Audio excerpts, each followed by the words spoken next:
ان کا بھی احتساب اور پتہ چلے کہ جب یہ ان عہدوں پر آئے تھے تو ان کے پاس کیا تھا اور جب یہ چھوڑ کر گئے تو کیا ہے اور حقیقت میں کیا ہے۔ یہ بدنصیبی ہے اس ملک کی کہ وہ حکومت جو احتساب کے نعرے مار کر آئی تھی آج پاکستان کی کرپٹ ترین حکومت ثابت ہوئی ہے۔ وہ نیب کا ادارہ جو اس ملک میں کرپشن کو روکنے آیا تھا آج خود سب سے کرپٹ ترین ادارہ ہے۔ وہ مشیر جو بنائے گئے تھے، وہ وزیر جو بنائے گئے تھے کہ یہ حکومت دیں گے، آج کرپٹ ترین ثابت ہوئے ہیں۔ یہ آج ملک کے حالات ہیں اور اب الحمدللہ وقت دور نہیں ہے کہ یہ سب ان کے ٹیڑوں میں کھڑے ہوں گے۔ کل آپ نے خود دیکھ لیا کہ وزیر اعظم صاحب نے آ کر ایک اور یو ٹرن مارا۔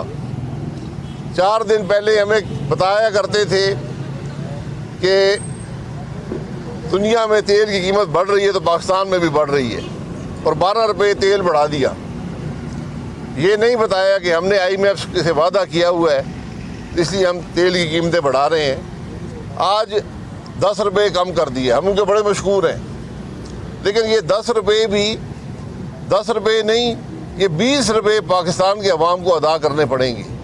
اگر آج نہیں تو کل کرنے پڑیں گے، کیونکہ آپ نے جو IMF سے وعدہ کیا ہے اب اس کی خلاف ورزی ہو گئی ہے۔ اب انہوں نے اضافی ٹیکس لگانے آپ کے اوپر، لیکن عمران خان کو پتہ ہے کہ وہ تو جانے والا ہے اور اب یہ خرابی پیدا کر کے جو بھی اگلی حکومت آئے گی اس کے لیے مشکلات پیدا کر رہا ہے۔ یہ بدنصیبی ہے ملک کی کہ جب ملک کے حکمران اس ملک سے دشمنی شروع کر دیں اپنے اقتدار کے لیے تو پھر معاملات نہیں چلتے۔ نیپرا جو بجلی کا ریٹ مقرر کرتا ہے وہ کہہ رہا ہے کہ 6 روپے کے قریب یونٹ بڑھنا ہے، حکومت 5 روپے کم کرتی ہے۔ یہ تقریباً 60 سے 80 ارب روپیہ ماہانہ پاکستان کے عوام کو آج نہیں تو کل ادا کرنا پڑے گا۔ حکومت قرضے لے گی، عوام پہ ٹیکس لگائے گی اور یہ بات وہاں پہ پہنچے گی۔ عمران خان تو یہاں نہیں ہوگا لیکن پاکستان کے عوام یہاں پر ہوں گے۔ اگر آپ نے مہنگائی کم کرنی تھی تو آٹے کو کم کرتے جو آپ کے دور میں دگنا ہو گیا ہے، آپ چینی کو کم کرتے جو آپ کے دور میں دگنی ہو گئی ہے، آپ ملک کے اندر تمام اشیاء خوردنی جو دگنی سے زیادہ ہو گئی ہیں، گھی 3 گنا سے زیادہ ہو گیا ہے، اس کو روکتے۔ اب یہ آخری وقت جب نظر آ رہا ہے کہ حکومت جانے والی ہے تو پھر ایک آخری جھوٹ عوام سے بول کر ہمدردیاں حاصل کرنا چاہتے ہیں۔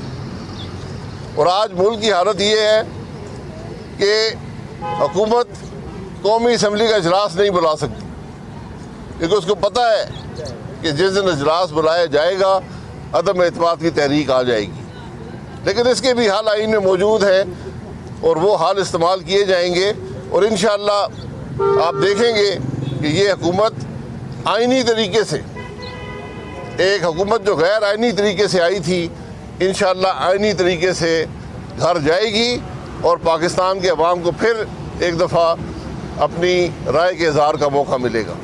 جناب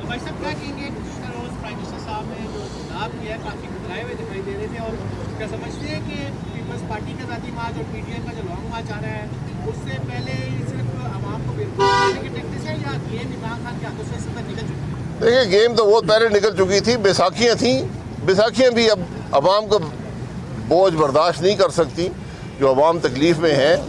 تو جو آدمی گھر جا رہا ہو جس نے 4 سال حکومت میں اس ملک کو سوائے مشکلات کے کچھ نہ دیا ہو، عوام کو سوائے تکلیف کے کچھ نہ دیا ہو، جب عوام میں جائے گا تو اس کو پتہ چلے گا اور اسی لیے مرجائے ہوئے آج سارے وزراء بھی آپ کو مرجائے ہوئے نظر آتے ہیں۔ بھائی صاحب یہ بتا دیں کہ تحریک عدم اعتماد کب لائی جا رہی ہے؟ اپوزیشن کوئی تاریخ مقرر نہیں کرے گی، ڈر تو نہیں ہے کہ تحریک ناکام ہو جائے گی اور ملی بجٹ بھی لایا جا رہا ہے؟ عدم اعتماد کی تحریکوں کی تشہیر نہیں ہوتی، جس دن جمع ہوگی تو آپ کو علم ہو جائے گا۔ بھائی صاحب کیا کہیں گے آپ جو PTI کا سوشل میڈیا جو ہے وہ مریم نواز اور صدائی صاحب کی پرانی جو آرٹیکل